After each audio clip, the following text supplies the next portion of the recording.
বহু যুগ আগের কথা, যখন মানুষের শ্রেষ্ঠত্ব তার অন্তরের পবিত্রতা দিয়ে নয়, বরং তার সিন্দুকের মোহর দিয়ে মাপা হতো। সেই যুগে চন্দ্রপুর নামে সমুদ্রের তীরে এক বিশাল বন্দর নগরী ছিল। বাইরে থেকে এই নগরী যেমন ছিল জাঁকজমকপূর্ণ, এর ভেতরে ঠিক ততটাই চাপা অন্ধকার বিরাজ করত। বলা হতো এই নগরীর বাতাসে সম্পদের অহংকার উড়ে বেড়ায়। তবে যেখানে অন্ধকার থাকে সেখানে আলোও পরীক্ষা দিতে আসে। চন্দ্রপুর নগরীর মানুষের জন্যেও এমন এক সময় ঘনিয়ে আসছিল যা তাদের সামনে সত্যিকারের সম্পদের অর্থ তুলে ধরবে। এই চন্দ্রপুরেই জায়েদ নামের এক অত্যন্ত গরিব জেলে বাস করত। সে সারা দিন উত্তাল সমুদ্রে ছোট একটি ভাঙা নৌকা নিয়ে মাছ ধরত এবং তা বিক্রি করে নিজের অন্ধ বাবার সেবা করত। তার জীবনে কোনো আরাম বা বিলাসিতার ছাপ ছিল না, কিন্তু তার ভেতরে এমন এক অমূল্য রতন ছিল যা তাকে সবার থেকে আলাদা করেছিল, আর তা হল তার পাহাড় সম ঈমান। সে যখনই ক্লান্ত হয়ে বালুচরে বসত, তার ঠোঁটে কেবল স্রষ্টার প্রশংসাই উচ্চারিত হতো। মানুষ বলতো জায়দ হয়তো ছেঁড়া কাপড় পরে, কিন্তু তার অন্তরের প্রশান্তি কোনো সম্রাটেরও নেই। সেই নগরীর সবচেয়ে ক্ষমতাবান এবং ধনী সওদাগর ছিল ইস্কান্দার মির্জা। তার ধন সম্পদ এতই বেশি ছিল যে সে মনে করত দুনিয়ার সব কিছু, এমনকি মানুষের বিশ্বাসও সোনা দিয়ে কেনা যায়। তার প্রাসাদের গম্বুজগুলো মেঘ ছুঁতে চাইত, আর তার অহংকার আকাশ ছাড়িয়ে যেত। সে প্রায়ই তার সভাসদদের বলত, মানুষের সততা কেবল ততটুকুই যতটুকু তার দাম দেওয়া হয় না। কিন্তু তার মনের এক গোপন কোণায় সবসময় এই খটকা লাগত যে সত্যি কি এমন কেউ নেই যে দুনিয়ার সব প্রলোভন আর বিপদের মুখেও নিজের রবের ওপর অবিচল থাকতে পারে। একদিন ইস্কান্দার তার সভায় ঘোষণা করল যে সে এই শহরের সবচেয়ে সাচ্চা ইমানদার মানুষটিকে খুঁজে বের করবে এবং প্রমাণ করবে যে তার বিশ্বাসও টলানো সম্ভব। এই কথা পুরো চন্দ্রপুরে ছড়িয়ে পড়ল। অনেকেই সম্পদের লোভে নিজেকে ইমানদার সাজাতে লাগল, কিন্তু কেউ জানত না যে এই পরীক্ষা কতটা ভয়াবহ হতে চলেছে। এরই মধ্যে একদিন জায়েদ সমুদ্রের তীরে জাল বুনছিল। হঠাৎ ইস্কান্দারের প্রহরীরা এসে তাকে ঘিরে ধরল। তারা তাকে বিনা কারণেই টেনে হিঁচড়ে প্রাসাদের দিকে নিয়ে চলল। পুরোটা পথ জায়েদের মনে কোনো উৎকণ্ঠা ছিল না। সে আপন মনে স্রষ্টার জিকির করছিল। যখন সে বিশাল দরবারে পৌঁছাল, তার দৃষ্টি নিচু ছিল এবং চেহারায় এক অদ্ভুত নির্লিপ্ততা খেলা করছিল। ইস্কান্দার মির্জা তাকে তীক্ষ্ণ দৃষ্টিতে দেখে তাচ্ছিল্যের হাসি হেসে বলল, শুনলাম তুমি নাকি খুব আল্লাহওয়ালা। তুমি কি সব অবস্থাতেই তোমার স্রষ্টার উপর ভরসা রাখতে পারো? জায়েদ এক মুহূর্তও না ভেবে শান্ত গলায় উত্তর দিল, আমার স্রষ্টা আমার প্রয়োজন সম্পর্কে সবচেয়ে ভালো জানেন। আমি কেবল তাঁর ওপরই নির্ভর করি। দরবারে পিন পতন নীরবতা নেমে এলো। ইস্কান্দারের চোখে এক ধূর্ত চমক দেখা গেল, যেন সে তার শিকার পেয়ে গেছে। কিন্তু এটা তো ছিল কেবল একটি সূচনা। ইস্কান্দার মির্জা মনে মনে এমন এক ফাঁদ তৈরি করেছিল যা যে কোনো মানুষের মস্তিষ্ককে বিকল করে দিতে পারে। পরদিন থেকেই জায়েদের অবস্থা জাদু মন্ত্রের মতো বদলে গেল। তাকে আর বস্তিতে ফিরে যেতে দেওয়া হলো না। তাকে প্রাসাদের সবচেয়ে বিলাসবহুল অতিথি কক্ষে রাখা হলো। তাকে রেশমি পোশাক, মণিমুক্তা এবং প্রতিদিন রাজকীয় খাবারের ব্যবস্থা করে দেওয়া হলো। এমনকি তাকে বলা হলো যে বন্দরে থাকা কয়েকটি জাহাজের মালিকানা এখন তার। কিন্তু এসবই ছিল ইস্কান্দারের চাল। সে দেখতে চাইছিল যে হঠাৎ পাওয়া অঢেল সম্পদ আর বিলাসিতার সাগরে ডুবে একজন নিঃস্ব মানুষ তার রবকে ভুলে যায় কিনা। দিন গড়িয়ে সপ্তাহ হতে লাগল, কিন্তু জায়েদের ভেতরে কোনো বদল এলো না। সে মখমলের বিছানায় না ঘুমিয়ে মেঝেতে চাদর বিছিয়ে ঘুমাত। প্রতিটি দানা মুখে দেওয়ার আগে আল্লাহর শুকরিয়া আদায় করত এবং প্রতিদিন শেষ রাতে উঠে প্রার্থনায় মগ্ন হতো। দরবারের লোকেরা হতভাগ হয়ে গেল, কিন্তু ইস্কান্দার তখনও হার মানতে রাজি হল না। তার মনে হচ্ছিল আসল খেলা এখনও শুরুই হয়নি। এক রাতে ইস্কান্দার তার প্রধান সেনাপতিকে ডেকে ফিসফিস করে বলল, এবার আসল আঘাত হানার সময় এসেছে। দেখতে চাই ওর এই বিশ্বাস সত্যি নাকি কেবল পরিস্থিতির সুযোগ নেওয়া। পরদিন সকালে জায়েদ যখন চোখ খুলল, তখন তার দুনিয়া আবার উল্টে গেছে। তার গা থেকে রেশমি পোশাক কিনে নিয়ে সেই পুরনো ছেঁড়া কাপড় পরিয়ে দেওয়া হলো। রাজকীয় খাবারের বদলে সামনে রাখা হলো এক বাটি পচা ফ্যান। আর সবচেয়ে নির্মম বিষয় হল, তাকে ঘাড় ধাক্কা দিয়ে প্রাসাদ থেকে বের করে আবার সেই সমুদ্রের নোনা জলের ধারে ফেলে আসা হলো, যেখান থেকে তাকে আনা হয়েছিল। কিন্তু এবার বিষয়টি আলাদা ছিল। সে সম্পদের চূড়ান্ত সুখ দেখেছিল আর মুহূর্তের মধ্যে তা হারিয়েও ফেলল। এটাই সেই সন্ধিক্ষণ যেখানে মানুষের মন সবচেয়ে বেশি বিদ্রোহ করে। কিন্তু জায়েদ ঢেউয়ের দিকে তাকিয়ে মৃদু হাসল এবং আকাশের দিকে মুখ তুলে বলল, হে আমার মালিক, তুমি আমাকে সেই সম্পদ দিয়েছিলে আর তুমিই তা ফিরিয়ে নিলে। আমার ভরসা তোমার ওপর গতকালও যেমন ছিল আজও তেমনই আছে। প্রাসাদের ছাদ থেকে ইস্কান্দার এই দৃশ্য দেখছিল। তার মনের ভেতরে এক অদ্ভুত অস্থিরতা জন্ম নিল, কিন্তু সে বিশ্বাস করতে পারল না যে কোনো মানুষ এত নির্লিপ্ত হতে পারে। সে ঠিক করল পরীক্ষা এখানেই থামবে না, আসল ঝড় আসা এখনও বাকি। আর এখান থেকেই শুরু হলো সেই পথচলা যেখানে জায়েদের ধৈর্য আর ইস্কান্দারের অহংকারের চূড়ান্ত লড়াই হতে চলেছিল। চন্দ্রপুরের সেই সকালে সমুদ্রের গর্জনেও যেন এক অদ্ভুত হাহাকার মিশেছিল। চারপাশের বাতাস যেন থমকে ছিল, যেন প্রকৃতির প্রতিটি উপাদান এই আসন্ন বিপদের সাক্ষী হতে প্রস্তুত হচ্ছিল। জায়েদ তার পুরনো ভাঙা নৌকার পাশে দাঁড়িয়েছিল। একসময় এই নৌকাতেই সে জীবনের আনন্দ খুঁজে পেত, কিন্তু আজ এখানে তার ফিরে আসাটা ছিল ভিন্ন। আগে সে এখানে আসত নিজের ইচ্ছায়, আর আজ তাকে শূন্য হাতে ছুঁড়ে ফেলা হয়েছে। তার পেট খালি, শরীরে ক্লান্তি, কিন্তু তার মুখমণ্ডলে সেই অদ্ভুত প্রশান্তি এখনও বিরাজমান, যা কোনো রাজপ্রাসাদেও পাওয়া দুষ্কর। সে সমুদ্রের বিশারতার দিকে তাকিয়ে যেন তার স্রষ্টার ইশারা বুঝতে পারল। সে বিড়বিড় করে বলল, যাই ঘটুক না কেন, সব তোমারই ফয়সালা, আমি মাথা পেতে নিলাম। কিন্তু সে টেরও পায়নি যে বিপদের মহাসাগর তো সবে ফুঁসতে শুরু করেছে। ওদিকে প্রাসাদে বসে ইস্কান্দার মির্জা তার মখমলের আসনে ছটপট করছিল। তার অহংকার তাকে স্থির থাকতে দিচ্ছিল না। সে নিজেকেই প্রশ্ন করছিল, সত্যি কি কেউ এতটা নির্বিকার হতে পারে যে চোখের সামনে সব হারিয়েও তার ইমান টলে না? তার কাছে দুনিয়ার সব আরাম ছিল, কিন্তু অন্তরের শান্তি ছিল না। আর এই অশান্তি তাকে আরও নিষ্ঠুর হতে বাধ্য করছিল। সে তার সেনাপতিকে ডেকে বলল, এবারও রুটিরুজির ওপর আঘাত করো। আমি দেখতে চাই যখন মানুষের বেঁচে থাকার অবলম্বনটুকুও থাকে না, তখন সে কার কাছে যায়। জায়েদ আবার তার ছেঁড়া জাল নিয়ে সমুদ্রে নামল, কিন্তু বিলাসী জীবনের কয়েকটা দিন তার শরীরকে কিছুটা দুর্বল করে দিয়েছিল। তার হাত কাঁপছিল, রোদের তাপে চামড়া পুড়ে যাচ্ছিল, কিন্তু তার কণ্ঠে কোনো আক্ষেপ ছিল না। সে প্রতিটি ঢেউয়ের সাথে স্রষ্টার নাম নিচ্ছিল, প্রতিটি শূন্য জালের সাথে ধৈর্য ধরছিল। সারাদিন হাড় ভাঙা খাটুনির পর সে যখন বাজারে মাছ বিক্রি করতে গেল, তখন সে জানত না যে ভাগ্য তার জন্য কী নিষ্ঠুর ফাঁদ পেতে রেখেছে। সেদিন বাজারে তার মাছ কেউ কিনল না। ইস্কান্দারের লোকেরা আগেই পুরো বাজারে নির্দেশ দিয়ে রেখেছিল, কেউ যেন জায়েদের দিকে ফিরেও তাকায় না। সন্ধ্যা পর্যন্ত সে এক কোণায় বসে রইল। মাছগুলো পচতে শুরু করল, আর তার পেটে ক্ষুধার আগুন দাউ দাউ করে জ্বলছিল। কিন্তু সে আকাশের দিকে তাকিয়ে কেবল একটি কথাই বলল, হয়তো আজ আমার পেটে খাবার না যাওয়াই তোমার ইচ্ছা। ইস্কান্দারের গুপ্তচররা প্রতি মুহূর্তের খবর তাকে পৌঁছে দিচ্ছিল। এই খবর শুনে ইস্কান্দারের চেহারায় রাগ আর বিস্ময়ের অদ্ভুত এক রেখা ফুটে উঠল।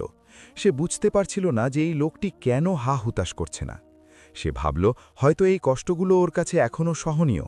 তাই সে আরও নির্মম এক চাল চালল। সেই গভীর রাতে কিছু ভাড়াটে লোক গিয়ে জায়েদের সেই একমাত্র ভাঙা নৌকোটিতে ফুটো করে দিল এবং তার জালগুলো টুকরো টুকরো করে কেটে ফেলল। সকালে জায়েদ যখন তীরে এলো, তার চোখের সামনে তার বেঁচে থাকার শেষ সম্বলটুকুও ধ্বংস হয়ে পড়েছিল। আশপাশের জেলেরা দূর থেকে তামাশা দেখছিল, কেউ তাকে সান্ত্বনা দিতেও এলো না। এই অবস্থায় যে কোনো সাধারণ মানুষ হয়তো বুক চাপড়ে কাঁদত, নিজের কপালকে দোষ দিত। কিন্তু জায়েদ একটি দীর্ঘশ্বাস ফেলে বালুর ওপর বসে পড়ল এবং বলল, যা তুমি দিয়েছিলে তা তুমিই নিয়েছ। এর ভেতরেও নিশ্চয়ই আমার জন্য কোনো কল্যাণ আছে। তার এই অকল্পনীয় স্থিরতা দেখে দূর থেকে দাঁড়িয়ে থাকা মানুষগুলো শিউরে উঠল।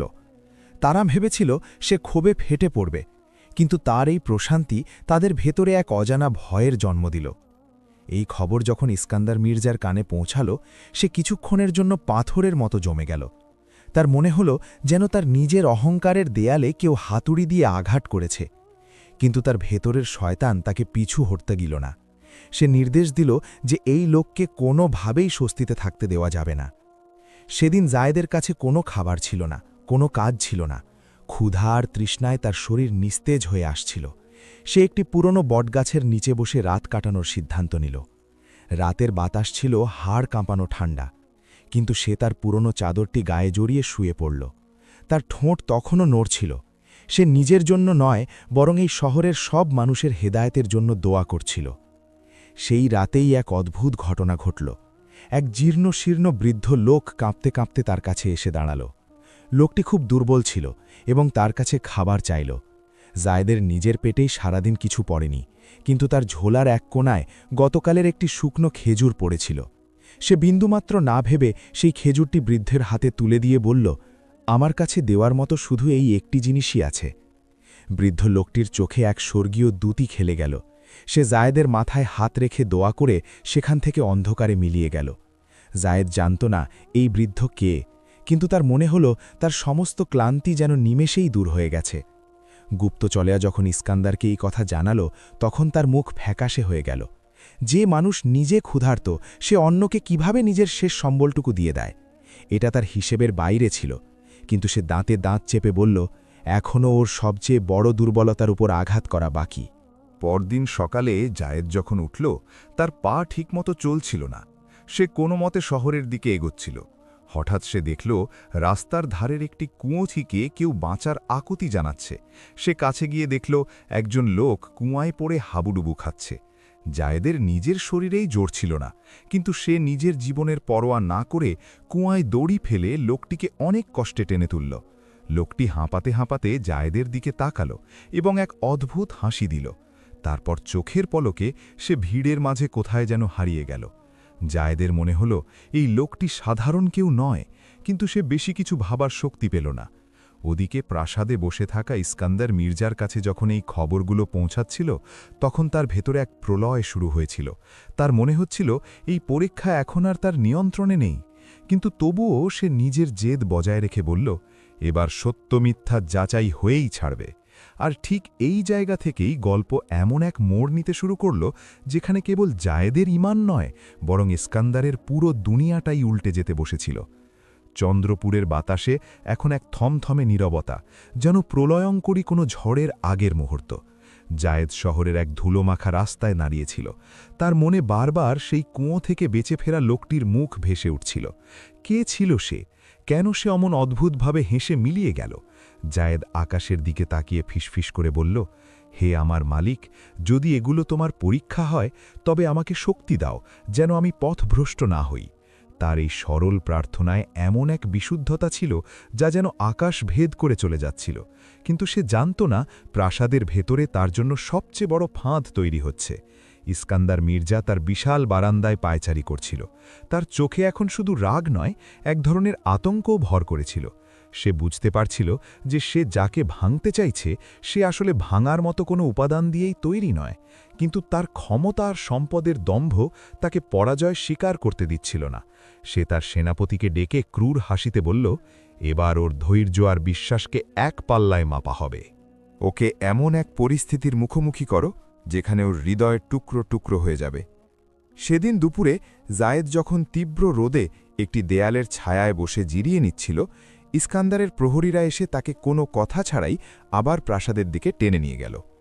এবার প্রহরীদের আচরণ ছিল খুবই রূঢ়। জায়েদ কোনো প্রতিবাদ করল না, তার ঠোঁটে কেবল স্রষ্টার স্মরণ ছিল।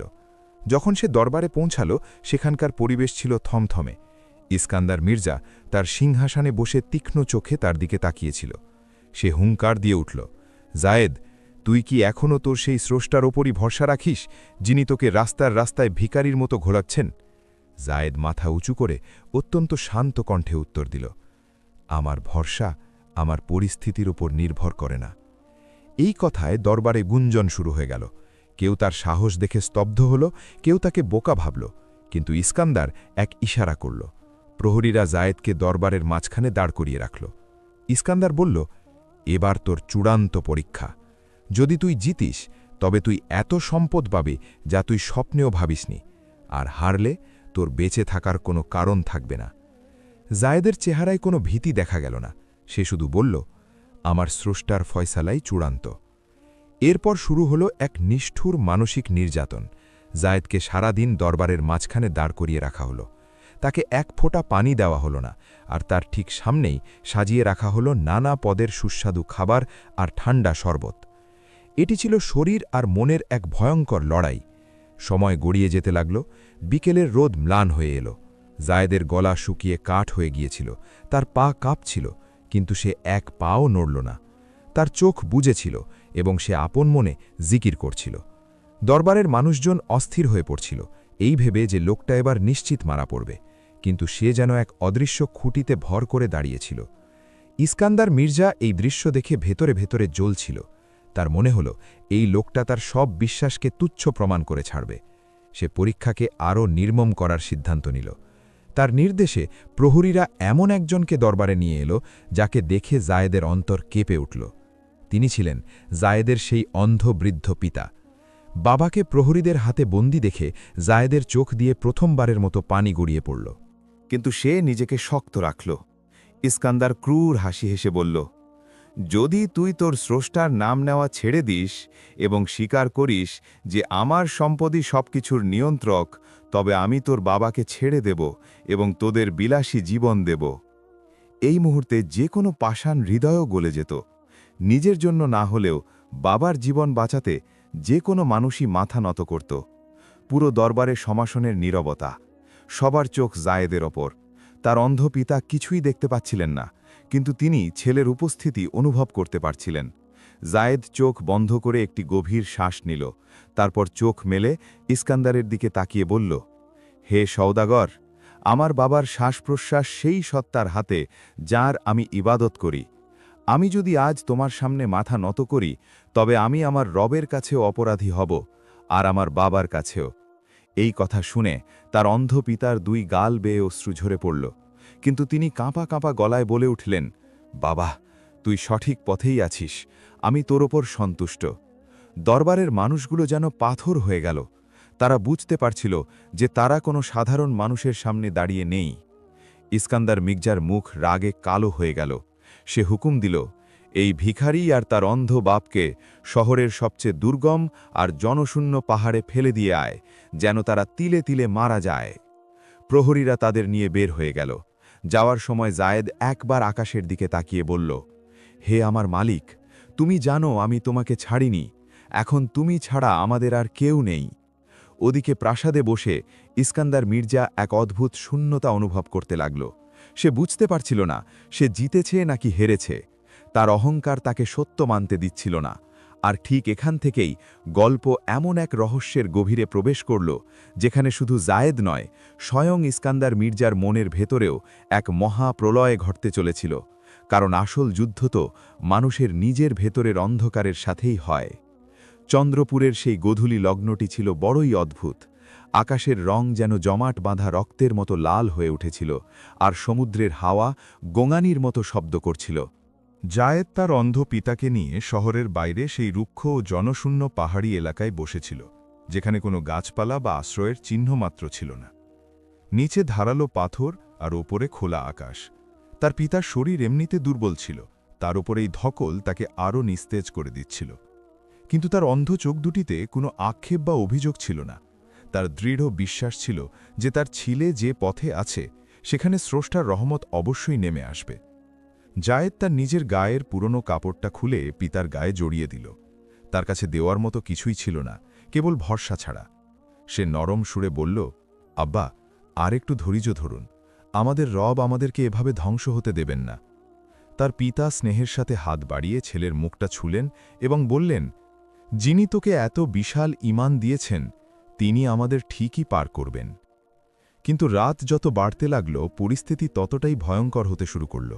কনকনে ঠান্ডা বাতাস বইতে লাগল, আর ক্ষুধার জ্বালা তাদের শরীরকে অবশ করে দিচ্ছিল। জায়েদ দুদিন ধরে কিছু খায়নি। সে ভাবল কোথাও থেকে যদি অন্তত একটু পানি জোগাড় করা যায়, কিন্তু ওই পাহাড়ে কিছুই ছিল না। শহরের মানুষজন তাদের থেকে মুখ ফিরিয়ে নিয়েছিল, কারণ ইস্কান্দার মির্জার রোশানলে পড়ার সাহস কারও ছিল না। জায়েদ পিতাকে এক জায়গায় বসিয়ে রেখে অন্ধকারের মাঝেই পানির খোঁজে বের হল। তার পা কেটে রক্ত পড়ছিল, কিন্তু অন্তরের বিশ্বাস তাকে থামতে দিচ্ছিল না। হঠাৎ সে দূরে একটি গুহার মুখে ক্ষীণ আলোর আভা দেখতে পেল। সে খুঁড়িয়ে খুঁড়িয়ে সেদিকে এগোল। গুহার ভেতরে এক বয়স্ক সাধু টাইপের লোক বসেছিলেন। তার পরনে সাধারণ কাপড়, কিন্তু চেহারায় এক অদ্ভুত নূর। জায়েদ কাছে গিয়ে বিনীতভাবে বলল, আমি এক অসহায় পথিক, আমার অন্ধ পিতা তৃষ্ণার্ত, এক ঢোক পানি দিলে বড় উপকার হতো। সাধুটি তাকে তীক্ষ্ণ দৃষ্টিতে দেখলেন, যেন তার মনের একদম ভেতর পর্যন্ত পড়ে নিচ্ছেন। তারপর তিনি একটি মাটির পাত্রে সামান্য পানি এগিয়ে দিলেন। জায়েদ কৃতজ্ঞতা জানিয়ে ফিরে আসতে নিলেই সাধুটি বলে উঠলেন, তুমি কি তোমার নিজের তৃষ্ণা না মিটিয়েই সবটুকু পানি তোমার বাবাকে দিয়ে দেবে? জায়েদ একটুও না ভেবে উত্তর দিল, আমার বাবার জীবন আমার জীবনের চেয়ে অনেক বেশি দামি। সাধুটি মুচকি হাসলেন এবং বললেন, যাও, স্রষ্টা তোমার এই ত্যাগ কখনো বৃথা যেতে দেবেন না। জায়েদ ফিরে এসে সেই পানিটুকু তার বাবাকে পান করাল। সে নিজে এক ফোঁটাও পান করল না। সেই রাতে বাপ ছেলে মিলে স্রষ্টার নাম নিতে নিতে পাহাড়ের সেই পাথুরে মাটিতেই ঘুমিয়ে পড়ল। ওদিকে প্রাসাদের আরামদায়ক কক্ষে বসে ইস্কান্দার মির্জার চোখে ঘুম ছিল না।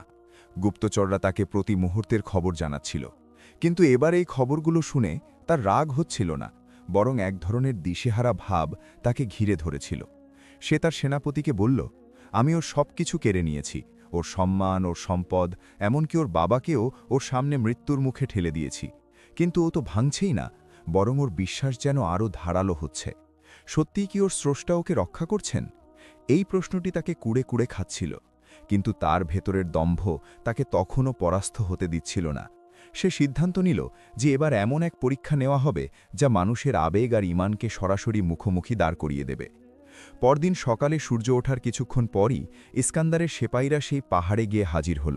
জায়েদ এবং তার পিতাকে আবার প্রাসাদে ধরে আনা হল। এবার তাদের হাঁটার মাঝে কোনো ভয় বা ক্লান্তি ছিল না, বরং তারা এক অপার্থিব শান্তিতে মগ্ন ছিল।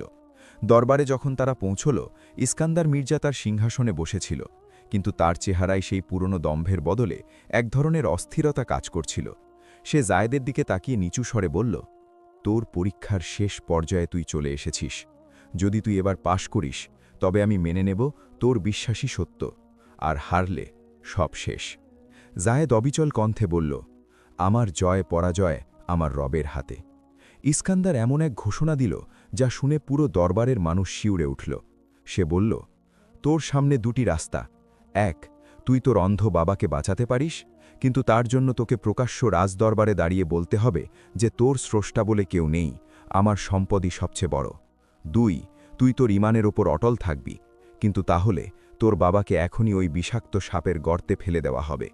দরবারে মৃত্যুর মতো নীরবতা নেমে এলো। এটি ছিল সেই মুহূর্ত যেখানে মানুষের সবচেয়ে পবিত্র সম্পর্ক তার সবচেয়ে বড় পরীক্ষার কারণ হয়ে দাঁড়ায়। জায়েদ তার পিতার দিকে তাকালো।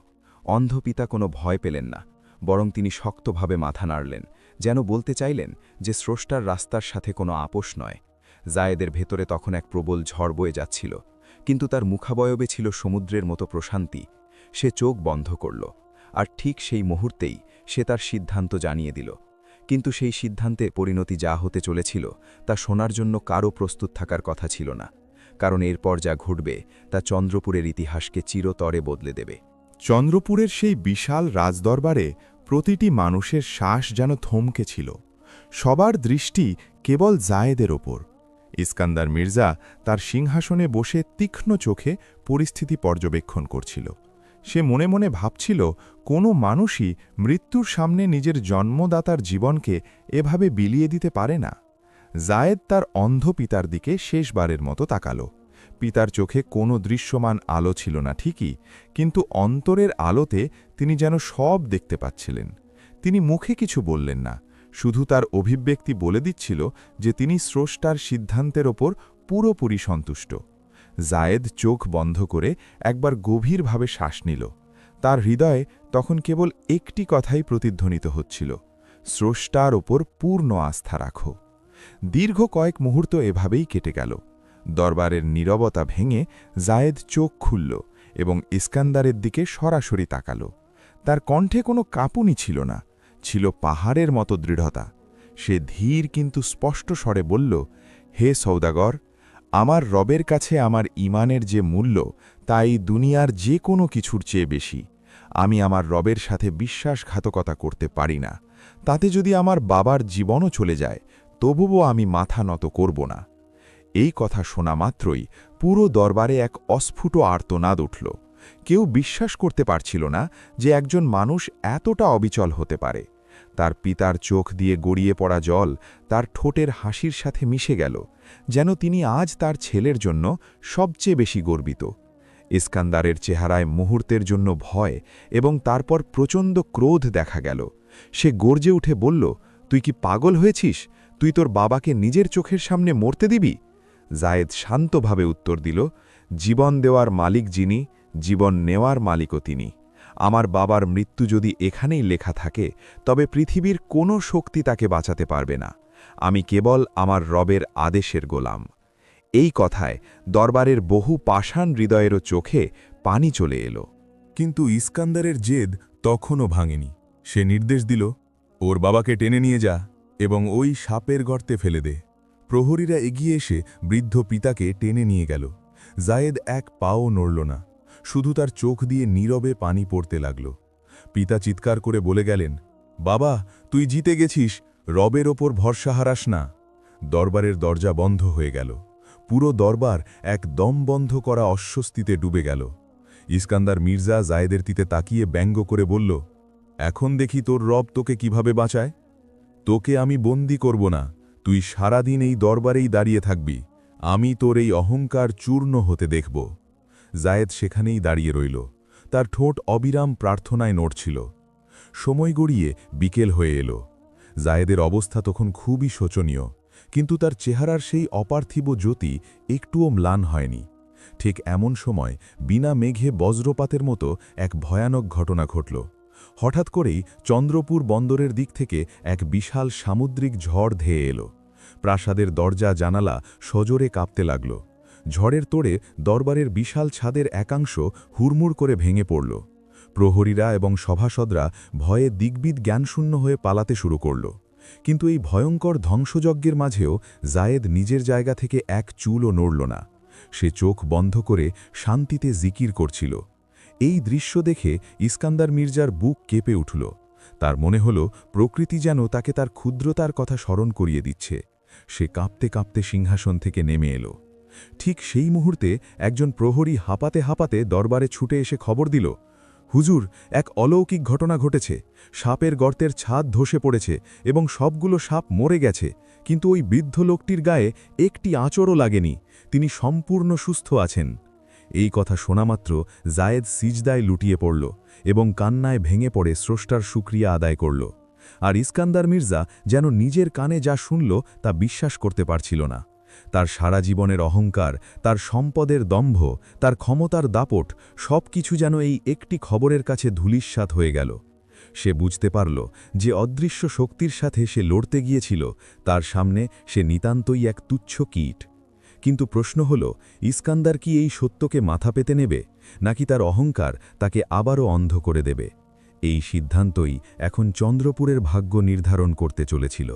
সেই ঝড়ের রাতের পর চন্দ্রপুর নগরের চেহারা পুরোপুরি বদলে গেল। কিন্তু সবচেয়ে বড় বদলটা এসেছিল ইস্কান্দার মির্জার অন্তরে। সে তার বিশাল প্রাসাদের এক অন্ধকার কক্ষে একা বসেছিল।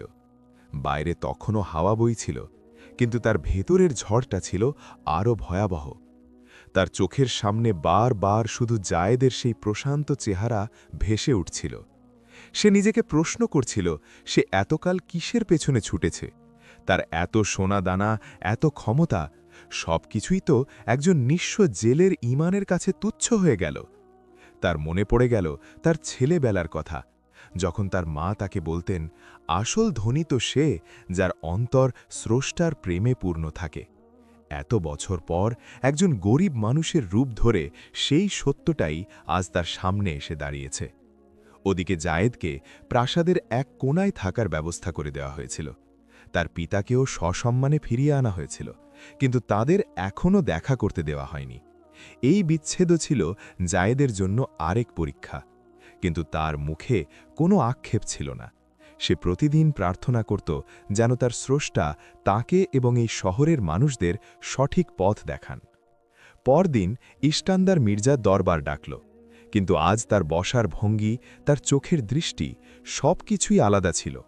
তাতে দম্ভের বদলে এক অদ্ভুত নম্রতা ছিল। সে জায়েদকে ডাকাল।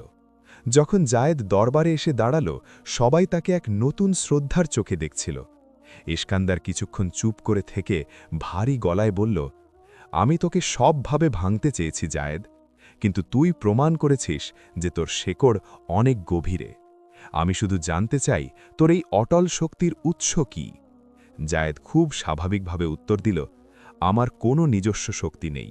আমার শক্তি হল আমার রবের ওপর আমার নির্ভরতা। ইস্কান্দার একটি দীর্ঘশ্বাস ফেলে বলল, আমি শেষবারের মতো দেখতে চাই যে দুনিয়ার মোহ তোকে টলাতে পারে কিনা। সে নির্দেশ দিল, জায়েদকে রাজকীয় পোশাকে সাজিয়ে পুরো শহরে ঘোরানো হবে এবং ঘোষণা দেওয়া হবে যে জায়েদ এখন থেকে এই শহরের একজন সম্মানিত ব্যক্তি, তার কথায় সবাই উঠবে বসবে। এটি ছিল অহংকারের পরীক্ষা। অনেক সময় মানুষ কষ্টের কাছে হার মানে না, কিন্তু অতিরিক্ত সম্মান আর ক্ষমতার কাছে এসে পা পিছলে যায়। জায়েদকে যখন শহরে ঘোরানো হচ্ছিল, মানুষ তার দিকে মুগ্ধ হয়ে তাকাচ্ছিল। কেউ তাকে সাধু বলছিল, কেউ তাকে মহামানব বলছিল। কিন্তু জায়েদের চোখ নিচু ছিল। সে বিড়বিড় করে বলছিল, এসব মানুষের প্রশংসা মাত্র, আসল বিচার তো রবের দরবারে। সে জানত এই সম্মানও এক ধরনের মায়া। শহর ঘুরে সে যখন প্রাসাদে ফিরল, ইস্কান্দার দেখল যে এত সম্মানের পরও জায়েদের চেহারায় তিল পরিমাণ অহংকার বা তৃপ্তি নেই। সে সেই আগের মতোই সাধারণ আর বিনয়ী রয়ে গেছে। ইস্কান্দারের শেষ আশাটুকুও ভেঙে গেল। তার অহংকারের শেষ দেয়ালটিও চুরমার হয়ে গেল। ঠিক তখনই খবর এলো যে ছোট ছেলেটি একদিন জায়েদকে পানি পান করিয়েছিল।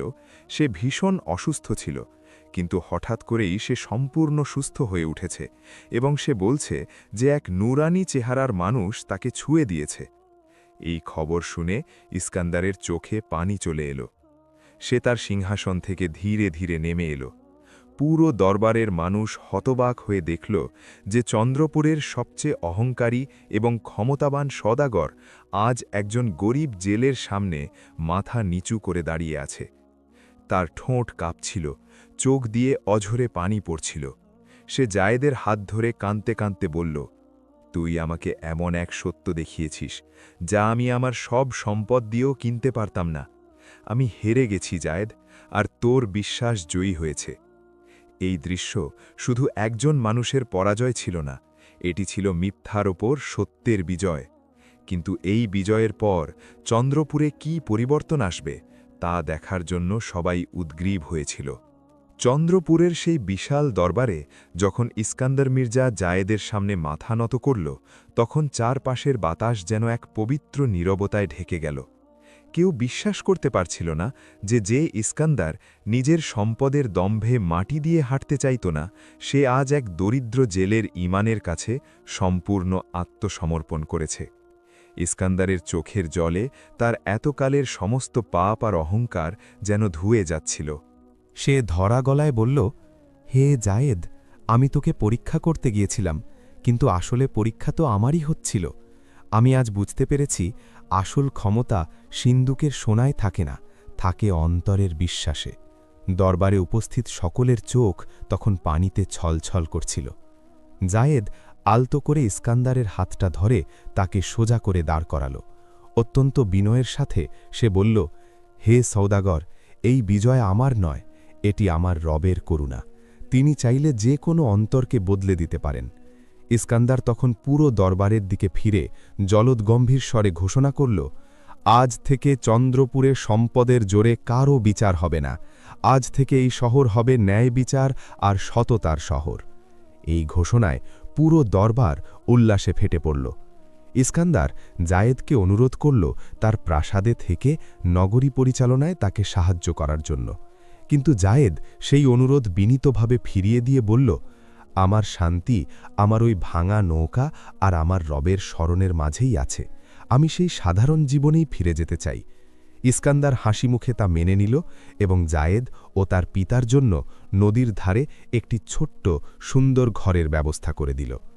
দিন যায়, চন্দ্রপুরের পরিবেশ পুরোপুরি বদলে যায়। ইস্কান্দার তার সম্পদের বড় অংশ গরিবদের মাঝে বিলিয়ে দেয় এবং একজন ন্যায়পরায়ণ শাসক হিসেবে নিজেকে প্রতিষ্ঠিত করে। মানুষ এখন আর সম্পদ দেখে কাউকে সম্মান করে না, বরং মানুষের চরিত্র দেখে সম্মান করে। এর বেশ কিছুদিন পর এক পড়ন্ত বিকেলে জায়েদ নদীর ধারে বসে জাল বুনছিল। হঠাৎ সে দেখল সেই জীর্ণ বৃদ্ধ সাধুটি তার সামনে দাঁড়িয়ে আছেন, যাকে সে গুহায় দেখেছিল।